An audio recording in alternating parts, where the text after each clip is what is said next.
Trinetra Churu update में आपका स्वागत है। निकाय चुनाव को लेकर आज सरदार शहर में विधायक भंवरलाल शर्मा ने कांग्रेस का जन घोषणा पत्र जारी करते हुए कहा कि मुख्य बाजार में पानी भराव की समस्या का निराकरण, एकल खिड़की योजना, अपना पट्टा अपना अधिकार, दुर्घटना रहित मार्ग, भवन निर्माण इजाजत का सरलीकरण, प्रत्येक वार्ड में सड़क व नाली सहित आवारा पशुओं की समस्या का निराकरण प्राथमिकता के साथ किया जाएगा। साथ ही इस दौरान विधायक शर्मा ने 45 से अधिक सीटें जीतने का भी दावा किया। इस अवसर पर कांग्रेस नेता अनिल शर्मा, कांग्रेस के नगर अध्यक्ष महावीर माली, निवर्तमान प्रतिपक्ष नेता राजकरण चौधरी, उपनेता अब्दुल रशीद चायल आदि ने कांग्रेस के प्रत्याशियों को जिताने की अपील की। इस मौके पर कांग्रेस में शामिल हुए कार्यकर्ताओं का विधायक शर्मा ने माल्यार्पण कर स्वागत किया। एक तो नगर पालिका बहुत छोटा पड़ गया, अतः शहर में अच्छी स्थान पर नगर पालिका भवन आधुनिक तरीके से बनाया जाएगा, जिसमें एक सब्जी मंडी, मेन मंडी तो चलेगी, वो मंडी तो वहाँ कृषि मंडी में भेज दी। इस मंडी को भी नगर पालिका बनने पर मौलाना पे 3 तल्ला मंडी, सब्जी मंडी बढ़ाई जाएगी ताकि पशुओं से कुछ आदमी खराब नहीं हो। वो सरकारी जमीन है। भाजपा के प्रदेश अध्यक्ष सतीश पूनिया आज जिले के दौरे पर रहे। दौरे के अंतर्गत उन्होंने सालासर व सुजानगढ़ में कार्यकर्ता सम्मेलन में भाग लेकर पार्टी के कार्यकर्ताओं की हौसला अफजाई करते हुए निकाय व उपचुनाव अभियान का आगाज किया। वहीं सालासर बालाजी के दर्शनों के बाद पूनिया ने भाजपा जिला अध्यक्ष धर्मवीर पुजारी और रतनगढ़ विधायक अभिनेश मैरसी के साथ रोड शो भी किया। सम्मेलन के दौरान उपनेता प्रतिपक्ष राजेंद्र राठौड़ और पूर्व सांसद राम सिंह कसवा सहित जिले के वरिष्ठ पदाधिकारी व कार्यकर्ता भी मौजूद रहे। इस कार्यकर्ता सम्मेलन में उपस्थित जिला भारतीय जनता पार्टी के अध्यक्ष भाई धर्मवीर पुजारी जी, जनसंघ का संघर्ष और उसके बाद भारतीय जनता पार्टी का उद्भव और मरुस्थल में कमल खिलाने की चाहत सपने जैसा लगता था। इस चूरू की धरती पर किसान कौम में पैदा होकर सबसे पहली बार कमल खिलाने का जिन्होंने कमाल किया, ऐसे पूर्व सांसद राम सिंह जी, इस जिले के कद्दावर नेता और 7 बार के विधायक,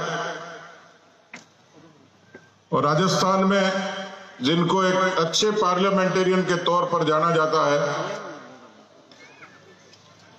आप लोगों ने कभी गौर नहीं किया होगा, लेकिन इस राजस्थान में भामाशाह स्वास्थ्य बीमा योजना के जो जनक हैं, ऐसे विधानसभा में उपनेता प्रतिपक्ष आदरणीय राजेंद्र राठौड़ जी,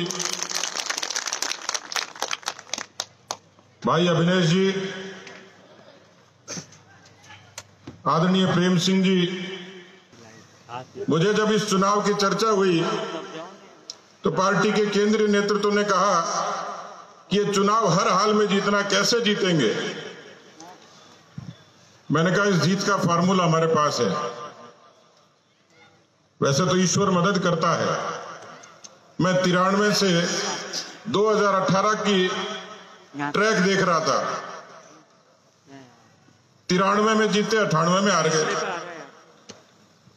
2003 में जीते, 8 में हार गए, 13 में जीते, 18 में हार गए। तो इस बार पहला फॉर्मूला तो जीत में बीजेपी के हक में है कि अगली बारी, अब इस बार बीजेपी की जीत की है। दूसरा, जिनको ब्रह्मा विष्णु महेश कहा, वो मंच पर बैठे हैं। इनकी वाणी में भी कमाल है, इनकी गति में भी कमाल है। धर्मवीर जी पुजारी, राम सिंह जी और राजेंद्र सिंह जी तीनों मिलकर ये कमाल कर सकते हैं। मुझे भरोसा और आपको भी भरोसा है। और ये जिम्मेवारी मैं इस मंच से, आपकी इजाजत हो, आपकी सबकी इजाजत हो, पंचों की राय हो, बाकी लोग सब मदद करेंगे। प्रेम सिंह जी भी कर रहे हैं, अभिनेश जी पड़ोसी, ये भी अपना धर्म निभाएंगे।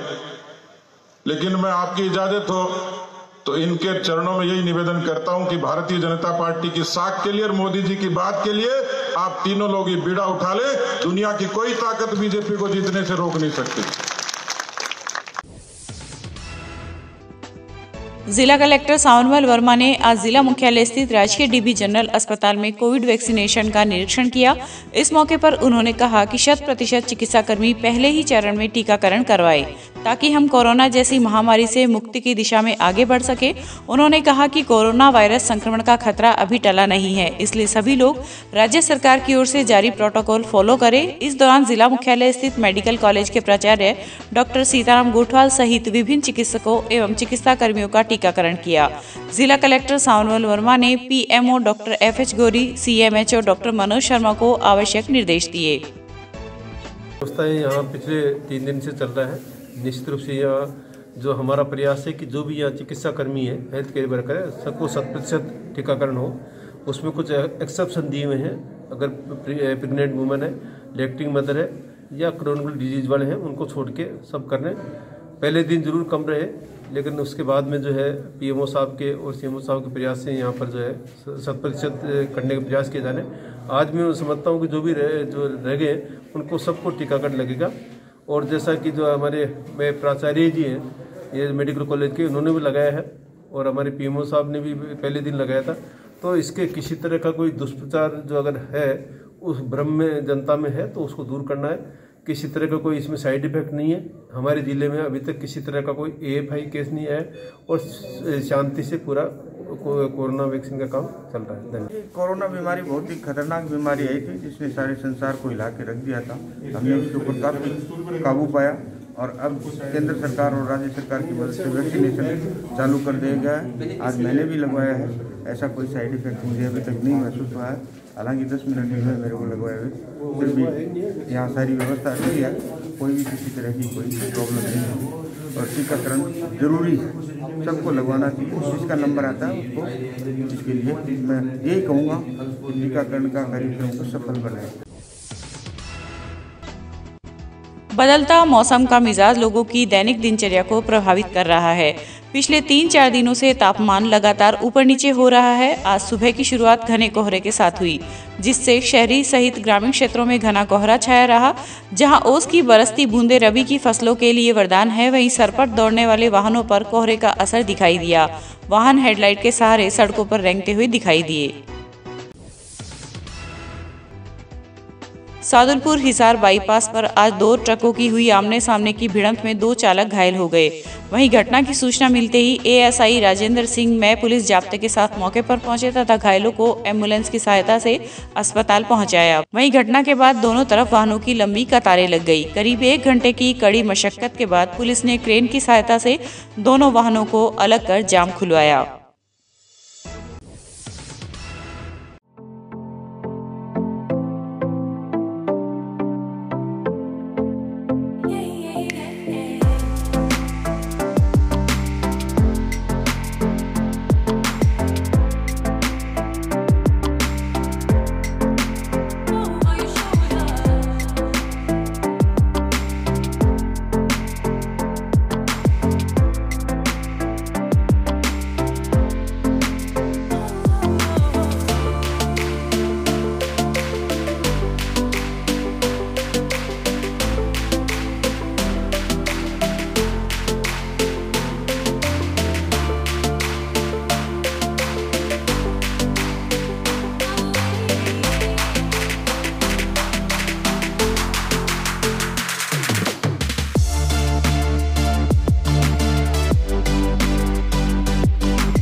श्री दादू दयाल सैंडस्टोन हमारे यहाँ पर करौली, धौलपुर, बंसी, पहाड़पुर के पत्थरों पर कुशल कारीगरों के द्वारा नक्काशी व खुदाई का कार्य किया जाता है। अगर आपको अपने घर, फार्म हाउस, मंदिर की सजावट हेतु पत्थर की जाली, खूबसूरत फंवारे, सुंदर झरने, झरोके, गमले, शेर, हाथी, घोड़े, मूर्ति, भव्य चौखट, लैंप, सोफा सेट, छतरी, आकर्षक पिलर बनवाने हो तो संपर्क करें Shri Dadudayal sandstone, T point, Sardarshahar road, Ratangarh. Proprietor Pappu Ram Saini, Dausa वाले।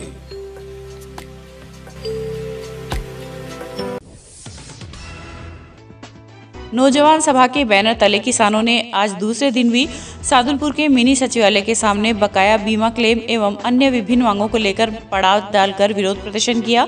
किसान नेता सुनील पुनिया ने बताया कि दिन भर चले पड़ाव के दौरान उपखंड अधिकारी से किसान वार्ता के लिए सहमत नहीं हुए तथा इससे पूर्व भी वार्ता विफल रही। वहीं अब सर्वसम्मति से निर्णय लिया गया है कि जब तक जिला कलेक्टर पड़ाव पर पहुंचकर किसानों से वार्ता नहीं करेंगे तब तक दिन रात पड़ाव जारी रहेगा।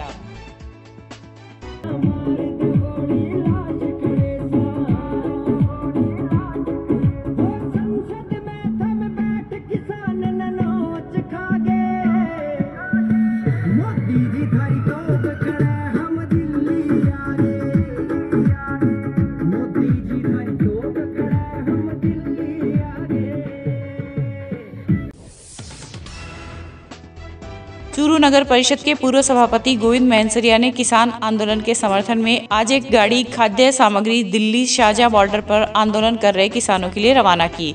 इस दौरान महंसरिया ने कहा कि जिले से किसानों का एक प्रतिनिधि मंडल भी एक दिन के सांकेतिक समर्थन हेतु शाहजहां बॉर्डर जा रहा है। साथ ही महंसरिया ने कहा कि पायलट स्वयं किसान है और वे किसान की पीड़ा जानते हैं। इस अवसर पर किसान नेता अमर सिंह दनेवा, डॉक्टर सीताराम गोदारा व लक्ष्मण सिंह न्योल सहित सैकड़ों किसान आंदोलन के समर्थन में दिल्ली शाहजहां बॉर्डर के लिए रवाना हुए। हमारे राजस्थान के किसान नेता जो किसानों की पीड़ा समझते हैं, सचिन जी पायलट के आह्वान पर सचिन जी पायलट ने राजस्थान के पूरे संभाग में दौरा करके आम किसान को जगाया है। इसलिए जगाया है कि सचिन पायलट किसान का बेटा है, वो किसान की पीड़ा समझता है। तो सचिन पायलट ने नारा दिया है कि किसान बचाओ, राजस्थान बचाओ। उसी के तहत हम चूरू के किसान एक बस खाद्य सामग्री दे रहे हैं और जाके एक दिन का वहां नैतिक समर्थन देंगे।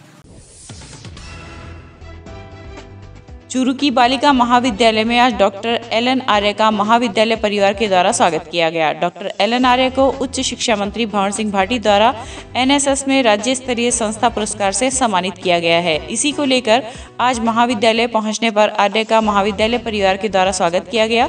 इस अवसर पर सचिव शोभाराम बणीरोत, प्राचार्य आशा कोठारी, एनएसएस प्रभारी कविता अंसारी व महाविद्यालय के स्टाफ सहित बड़ी संख्या में छात्राएं भी मौजूद थी। बालिका महाविद्यालय चूरू के लिए कल का दिन बहुत ही गर्व करने लायक दिन था, क्योंकि इस महाविद्यालय को राज्य स्तर पर पुरस्कृत किया गया। इस महाविद्यालय में राष्ट्रीय सेवा योजना की जो गतिविधियां चली 2018-19 में, उन गतिविधियों में जो इस महाविद्यालय में रचनात्मक कार्य हुए, उन कार्यों की राज्य सरकार ने मान्यता प्रदान करी और इस हेतु इस महाविद्यालय को राज्य स्तर पर पुरस्कृत किया गया। ये पुरस्कार प्राचार्य के नाते मैंने हासिल किया।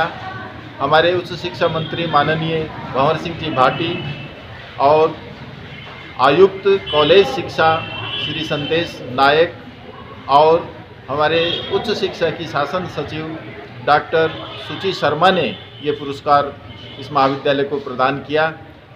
महाविद्यालयों में जो रचनात्मक कार्य होते हैं, हमारे महाविद्यालय में विशेष रूप से वृक्षारोपण, जिसमें हमने 1250 से अधिक वृक्ष लगाए और लगभग सभी वृक्ष जीवित हैं और एक हरियाली, एक छटा यहाँ पर बिखेर रहे हैं, उसको मान्यता मिली। सेंटर फॉर एकेडमिक एक्सीलेंस के रूप में इस महाविद्यालय को डेवलप किया जा रहा है और एनएसएस के छात्राओं को विशेष रूप से ओरिएंटेशन के माध्यम से इस बात के लिए प्रेरित किया जाता है कि वो कोई भी कार्य को छोटा ना समझें। हरिजन बस्ती में जाना हो तो जाएं, वहाँ जो सफाई का अभियान करना है वो सफाई अभियान करें और अपने घर पर भी कार्य करें। और महाविद्यालय में जहाँ कहीं भी आप कचरा बिखरा हुआ देखें, उसको डस्टबिन में डालें और एक सजग नागरिक के नाते आप काम करें। चूरू कलेक्टर सर्किल पर आज जिला परिवहन विभाग द्वारा चलाए जा रहे 32वें राष्ट्रीय सड़क सुरक्षा माह के तहत ट्रैफिक पुलिस ने यातायात नियमों की पालना करने वाले वाहन चालकों का गुलाब का फूल देकर सम्मान किया। वहीं इस दौरान जिन्होंने नियमों की अवहेलना की उनसे समझाइश भी की गई। इस दौरान यातायात टीम के एएसआई हनुमान सिंह, एसआई जितेंद्र सिंह व जुलू टीम की एचसी सरिता सहित अन्य स्टाफ मौजूद था।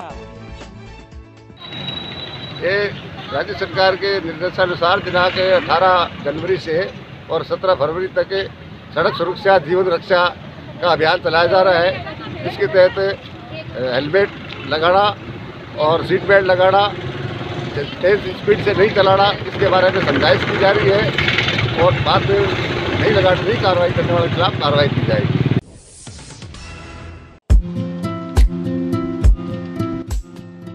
श्री दादू दयाल सैंडस्टोन हमारे यहाँ पर करौली, धौलपुर, बंसी, पहाड़पुर के पत्थरों पर कुशल कारीगरों के द्वारा नक्काशी व खुदाई का कार्य किया जाता है।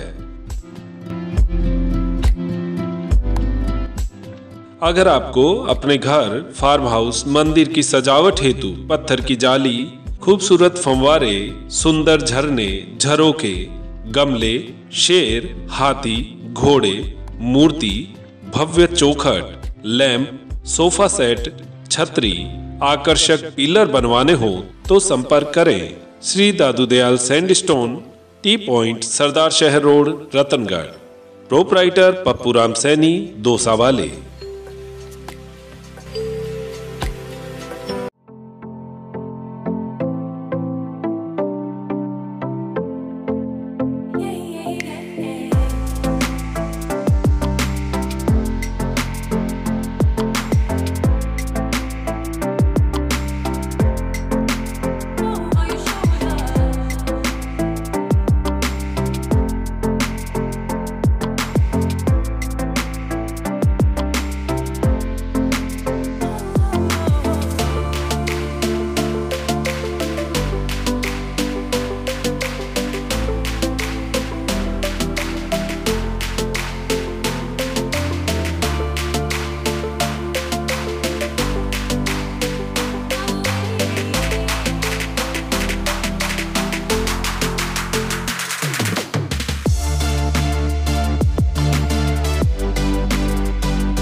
भारत विकास परिषद शाखा द्वारा राष्ट्रीय बालिका सप्ताह के अंतर्गत आज महिला प्रमुख लवली चौधरी के नेतृत्व में अग्रसेन नगर के पास झुग्गी झोपड़ी में रहने वाली बच्चियों को लोहे की कढ़ाई, गुड़ व चना आदि सामग्री वितरित की गई। कार्यक्रम की अध्यक्षता कर रही मंजू पारिक ने कहा कि आज के समय में बच्चियों के स्वास्थ्य का बहुत ध्यान रखना चाहिए। साथ ही इस दौरान उन्होंने कोविड-19 के संक्रमण से बचाव हेतु भी जरूरी एहतियात अपनाने की सलाह दी। इस अवसर पर कुसुम चोटिया, वीणा मिश्रा, मीनू पारिक सहित शाखा की अनेक सदस्यगण मौजूद थी। कढ़ाई में खाना बनाने के लिए कुछ जरूरी बातों का ध्यान रखना पड़ता है। इस कढ़ाई को खाना बना के तुरंत ही सब्जियां हैं वो बाहर निकालनी रहेगी आप लोगों को। उसके अंदर आप खाना नहीं रख सकते। उसके अंदर खाना रखने से जो काले उसकी काट है वो उसके अंदर आ जाती है और अति हर चीज की वर्जित है। इसलिए जब भी आप लोहे की कढ़ाई में सब्जियां बनाएं, खाना बनाएं, तो तुरंत आप उसको स्टील के या मिट्टी के रतनगढ़ तहसील के ग्राम लोहा की महात्मा गांधी राजकीय विद्यालय में आज जरूरतमंद लोगों को कड़ाके की ठंड से बचाव के लिए गर्म वस्त्र वितरित किए गए। कार्यवाहक प्रधानाचार्य सुरेश चंद्र न्यूल ने बताया कि जालान जन कल्याण ट्रस्ट कोलकाता द्वारा 50 जरूरतमंदों को कंबल प्रदान किए गए हैं। गर्म वस्त्र वितरण कार्यक्रम के प्रभारी कुलदीप व्यास ने बताया कि ट्रस्ट के संस्थापक भामाशाह नंद किशोर पवन कुमार जालान के आर्थिक सौजन्य से ग्राम लोहा व सांगासर के साथ ही भूजासर, सावंतिया आदि गांव के निर्धन परिवारों सहित अब तक कुल 100 कंबल वितरित किए गए हैं। जिला कलेक्टर सामनोल वर्मा के निर्देशानुसार गणतंत्र दिवस की तैयारियों को लेकर बैठक का आयोजन कलेक्ट्रेट में किया गया। बैठक को संबोधित करते हुए एडीएम पीआर मीणा ने विभिन्न अधिकारियों को दी गई व्यवस्थाओं की समीक्षा की और आवश्यक निर्देश दिए।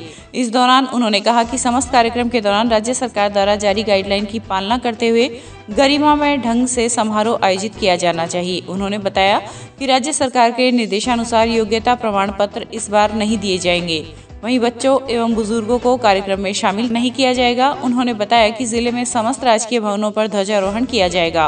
बैठक में पुलिस उप अधीक्षक ममता सारस्वत, सहायक निदेशक जनसंपर्क कुमार अजय, एक्सीएन रामकुमार झाझड़िया सहित अधिकारीगण मौजूद थे।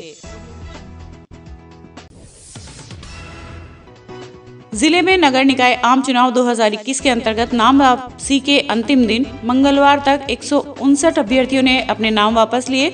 जिला निर्वाचन अधिकारी सामनोल वर्मा ने बताया कि नगर परिषद सुजानगढ़ में 38 अभ्यर्थियों ने एवं नगर पालिका छापर में 7, बीदासर में 13, सरदारशहर में 41, रतनगढ़ में 33, तारानगर में 15, राजलदेसर में 5 एवं रतननगर से 7 अभ्यर्थियों ने अपने नाम वापस लिए हैं। जिले में 8 नगर निकायों में नाम वापसी के बाद अब कुल 894 अभ्यर्थी चुनाव मैदान में है। राम जन्मभूमि तीर्थ क्षेत्र के विकास और राम मंदिर निर्माण के लिए आज रतनगढ़ में भामाशाहों ने अपना अंशदान प्रदान किया। राधाकृष्ण सैनी ने 51,000, देवेंद्र यादव ने 51,000 एवं यशोदा ने 1 लाख रुपए की राशि का चेक प्रदान किया। इस मौके पर जिला प्रचारक चैतन्य, मुरारीलाल पारीक, वासुदेव चाकलान, मदन लाल कम्मा, परमेश्वर आत्रे सहित अनेक गणमान्य जन उपस्थित थे। मेगा हाईवे पर ट्रक व ट्रैक्टर की हुई टक्कर के बाद ट्रैक्टर 2 हिस्सों में बंट गया। गनीमत यह रही कि घटना में किसी प्रकार की जनहानि नहीं हुई। सूचना पर रतनगढ़ पुलिस मौके पर पहुंची तथा घटना की जानकारी ली। हालांकि समाचार लिखे जाने तक घटना का किसी भी प्रकार का मामला दर्ज नहीं हुआ है। एएसआई नंदलाल सिंह ने बताया कि सीकर निवासी एक किसान हरियाणा के डबवाली से नया ट्रैक्टर खरीद कर जा रहा था कि मेगा हाईवे पर चूरू बाईपास तिराहे के पास कृषि यंत्रों से भरे ट्रक ने टक्कर मार दी, जिससे ट्रैक्टर 2 हिस्सों में बंट गया। मौके पर पहुंची पुलिस ने ट्रैक्टर को हाईवे से हटाकर सड़क किनारे खड़ा किया है। पहला सुख निरोगी काया। त्रिनेत्र टीवी के इस विशेष अभियान के तहत हम आपको समय समय पर जिले में जैविक कृषि को लेकर हो रहे नवाचारों से अवगत करवाते हैं। इसी क्रम में आज आपकी मुलाकात करवाते हैं रतनगढ़ के युवा किसान सर्वेश जांगिड़ से, जो कि जैविक कृषि में नवाचार कर रहे हैं। ज्ञात रहे कि सर्वेश जांगिड़ इंग्लैंड से उच्च शिक्षा हासिल कर अब जैविक कृषि व गोपालन के क्षेत्र में कार्य कर रहे हैं। नमस्कार। मरुस्थलीय एरिया और वो भी चूरू और वहाँ पर भी खारा पानी और उसके अंदर जैविक खेती करना बड़ा ही दुष्कर कार्य है। और इस दुष्कर कार्य को करने में यहाँ के किसान, यहाँ के युवा अपनी पूरी मेहनत झोंक कर लगे हुए हैं। और हमारा भी उद्देश्य है कि अगले इस 2021 में चूरू जो है वो जैविक खेती की मंडी के रूप में आपके बीच में कहीं ना कहीं पदस्थापित हो और बाहर के लोग, बाहर से कोई गाड़ियां आए और हमारे चूरू से, इस मरुस्थलीय एरिया से और जैविक सब्जी लेकर जाए। ऐसा एक उद्देश्य है। आज हम 2021 में जब एंटर किए हैं तो हमने ये लक्ष्य लिया है और भगवान ने चाहा तो ये लक्ष्य ज़रूर पूरा होगा। इसी दिशा में आपको आज हम परिचय करवाते हैं डबल एमएससी, इंग्लैंड से एमएससी किए हुए सर्वेश जी जांगिड़ से, जो कि यहाँ रतनगढ़ में आप हैं। सर्वेश जी, बहुत बहुत स्वागत आपका हमारे कार्यक्रम में। धन्यवाद जी। सर्वेश जी, आप पूर्णकालिक यहाँ पर अपने खेत में आपने ये खेत खरीदा, 10 बीघा का खेत लिया। लोहा गांव में आपका रतनगढ़ तहसील के खेत था, बहुत ज़्यादा टीडीएस था, वहाँ से आपको यहाँ आना पड़ा। यहाँ के पानी में कितना टीडीएस है? यहाँ लगभग 6,000 के आसपास टीडीएस है। 6,000 टीडीएस। हाँ, अब सोचिए आप 6,000 टीडीएस और 10 बीघा खेत आपने खरीदा। कब खरीदा था? लगभग 1.5 साल हुआ है खेत खरीदे हुए हमें। 1.5 साल हुआ है। देखिए, अभी जो जैविक खेती की ओर है वो युवा आना चाह रहा है। युवा वो आना चाह रहा है जिसने परंपरागत खेती पहले की नहीं है, वो जैविक खेती के नाम से एंटर कर रहा है। उसको मेहनत तो ज़्यादा करनी पड़ रही है, लेकिन वो इनकम ऑफ सोर्स अपने कुछ अलग से इसमें लगाकर फिर इसको डेवलप कर रहा है। आप ऐसा विश्वास नहीं होगा आपको कि सर्वेश जी जो है डबल एमएससी किए हुए और खुद ही ट्रैक्टर लेके आए हैं, खुद ही ट्रैक्टर चलाते हैं, अपने खेत के लिए ही यहीं पर पशुओं को रखते हैं और 24 घंटे की खेती जो है वो यहाँ पर कर रहे हैं। अभी सर्वेश जी, इस सीजन में आपने क्या लगा रखा है? अभी हमने गेहूं लगा रखा है और सरसों लगा रखी है। तो गेहूं में आप जैविक के रूप में क्या क्या देते हैं? जैविक में हम सबसे पहले तो अपनी गाय की तैयार खाद देते हैं, जो हम बेस पहले तैयार करते हैं उसमें। उसके बाद में हम इसमें गौ कृपा अमृतम, जो बंसी गौशाला गुजरात से हमने मंगवाया था, और जीवामृत, ये मुख्य चीजें देते हैं। प्लस छिड़काव भी करते हैं और पानी दोनों में देते हैं। अच्छा, दोनों में देते हैं। तो ये गौ कृपा जो अमृतम है, ये लगभग क्या काम आपका, क्या मानते हैं कि उसका कितना इफेक्ट है? इसका काफ़ी इफेक्ट है। पहले मैं जो हमारा NCOF का डिकम्पोजर है वो इस्तेमाल करता था, उसमें लगभग 4-5 बैक्टीरिया थे। ये गौ कृपा अमृतम मुझे यहाँ कान सिंह जी ने प्रोवाइड कराया, जो सीकर वाले कान सिंह जी हैं। इसमें काफ़ी ज़्यादा बैक्टीरिया, लगभग 21-22 बैक्टीरिया का इनोकुलम है ये। तो वो काम तो करता ही है। हम इसमें खाद बनाने का काम कर सकते हैं, सीधा फसल में दे सकते हैं, और बनाना भी काफ़ी आसान है इसको। कैसे तैयार होता है? आपको बस बेस कल्चर चाहिए, जो आप किसी भी अपने किसान भाई से ले सकते हैं। में ले सकते हैं। उस 1 लीटर कल्चर में आप अपने 200 लीटर ड्रम में डालिए, 2 किलो गुड़ और 2 किलो ताज़ा छाछ डालनी है। अच्छा, छाछ भी डालनी है, क्योंकि हम प्रोटीन के लिए नॉर्मली जैसे दाल वगैरह का पाउडर डालते हैं, छाछ में भी काफी प्रोटीन होता है, सिर्फ फैट हटा के बाकी सभी कुछ प्रोटीन ही रहता है। सही बात है। तो वो जीवाणुओं को उपलब्ध हो जाता है, तो उससे उनकी ग्रोथ काफी अच्छी हो जाती है। गर्मियों में 3 दिन में तैयार हो जाता है, सर्दियों में 5-6 दिन लगते हैं। हम उसको छोटी मोटर लगा के घुमाते रहते हैं, तो ये फटाफट तैयार हो जाता है, और पंप के द्वारा हम अपनी लाइन में साथ में लगा देते हैं इसको। जी, तो वो सेटअप भी हम अलग से देखेंगे, लेकिन आज जो हमारी चर्चा है वो है, ये एक इन्होंने मल्टीलेयर फार्मिंग का एक जो मॉडल यहाँ पर बनाया। और अभी तो हालांकि ये जनवरी का महीना है, अभी कुछ लगाया नहीं है। अगर पाला ज़्यादा है, सर्दियाँ ज़्यादा है, आज धूप निकली है, ये हमारा सौभाग्य है। हालांकि मल्टीलेयर फार्मिंग जो है वो बहुत इफ़ेक्टिव फार्मिंग है, और आप छोटी जगह में ज़्यादा लाभ ले सकते हैं। यहाँ पर लोकल प्रोडक्ट हमारे बहुत सारे हैं जिनको इन्होंने यूज़ किया। हम अंदर चलते हैं। अभी कुछ तैयार जो है वो नहीं है, लेकिन इनका जो पिछले साल का बेड है वो यहाँ पर तैयार है। इसके बारे में हम बात करते हैं। देखिए, सबसे ऊपर जो इन्होंने आच्छादन किया है वो ये किस चीज़ से किया है कि ये खींप है, और खींप जो है इसमें सबसे बढ़िया बात ये, अगर आप ग्रीन हाउस बनाते हैं, पॉली हाउस बनाते हैं, उसमें धूप का आने जाने का, हवा का जो है वो सब पैक हो जाता है। इसमें छाया भी आ रही है और धूप भी आ रही है, और यहाँ पर हवा का भी आना जाना हो रहा है। इस मल्टीलेयर फार्मिंग में सर्वेश जी आपको क्या पीछे फायदा रहा, क्या क्या आपने लगाया था और उसका क्या रिजल्ट रहा? इसमें ये हमने पिछले साल फरवरी में बनाना शुरू किया था, लगभग 1 महीना लगा हमें इसे पूरा तैयार करने में। कितने बाई कितने का है ये 100 बाई 110 फीट में है। अच्छा, और कितने इसमें बांस लगे आपके? इसमें लगभग 150 के आसपास बांस लगे। 150 के आसपास बांस। और वायरिंग आपने की है इसमें? वायरिंग। सबसे अच्छा मुझे ये आच्छादन लगा कि ऊपर जो है छाया भी है, धूप भी है, दोनों चीजें हैं। इससे गर्मी का प्रकोप भी नहीं होगा, और फसलों को जो है पूरी इसकी शक्ति भी सूर्य की मिलती रहेगी। तो ऐसा जो एक सेटअप है, अगर कोई चाहे तो थोड़ी मात्रा में बना ले, एक बार बना के देखे तो उसमें क्या क्या लग सकता है वो लगा के देखे।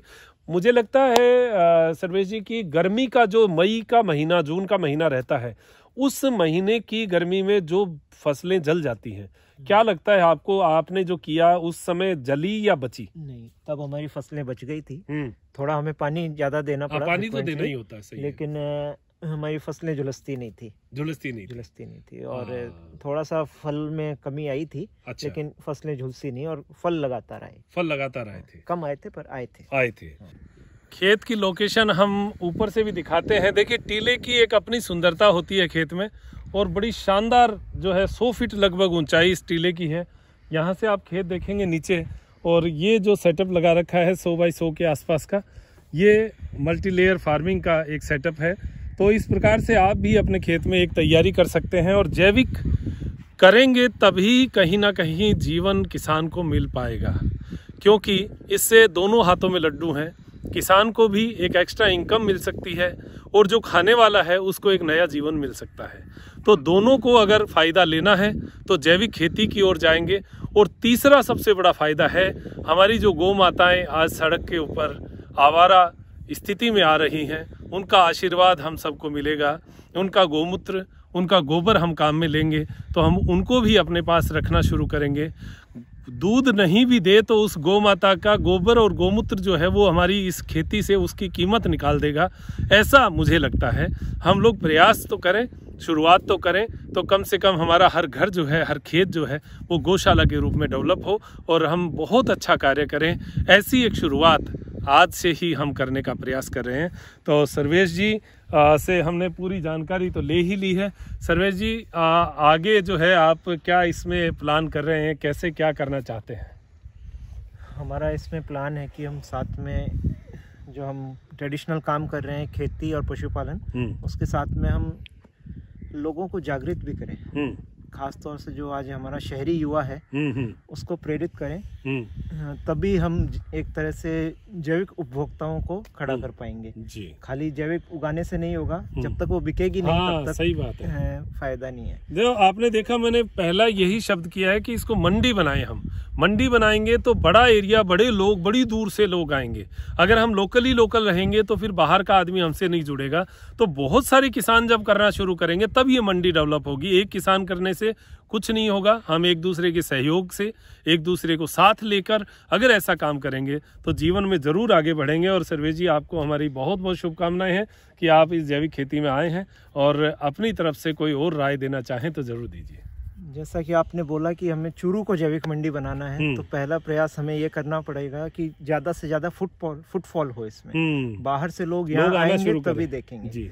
तो इस हेतु भी हम एक प्रयास करना चाह रहे हैं। हम हमारे खेत में, जैसे आपने बताया टीला है, तो ये टीला एक अट्रैक्शन भी है, आजकल देखने को नहीं मिलता है। तो इसको एग्रो टूरिज्म सेटअप के हिसाब से हम तैयार करेंगे, कुछ ही समय में आने वाले में तैयार हो जाएगा। तब हमारा प्रयास रहेगा बाहर से जो युवा है वो यहाँ आए, उसका भी खेती से जुड़ाव हो। हम ये नहीं कहते कि वो हमसे खरीदे, लेकिन जैसे फैमिली डॉक्टर होता है वैसे वो किसी भी किसान को एक अपना फैमिली किसान बनाए। सही बात। और इससे किसान भी प्रोत्साहित होगा और वो जैविक की तरफ मुड़ेगा। बहुत सही बात कही है। और इसी प्रकार से जैविक खेती हमारा जो है शहर, हमारा गांव, हमारा राज्य, हमारा देश और हमारा विश्व पूरा संगठित हो और बड़ा अच्छा स्वस्थ खाना खाए, स्वस्थ भोजन ले, ऐसी अपेक्षा करते हुए मैं डॉक्टर मनोज योगाचार्य लेता हूं इजाज़त। त्रिनेत्र टीवी के लिए मेरे साथी नरेश जी के साथ नमस्कार।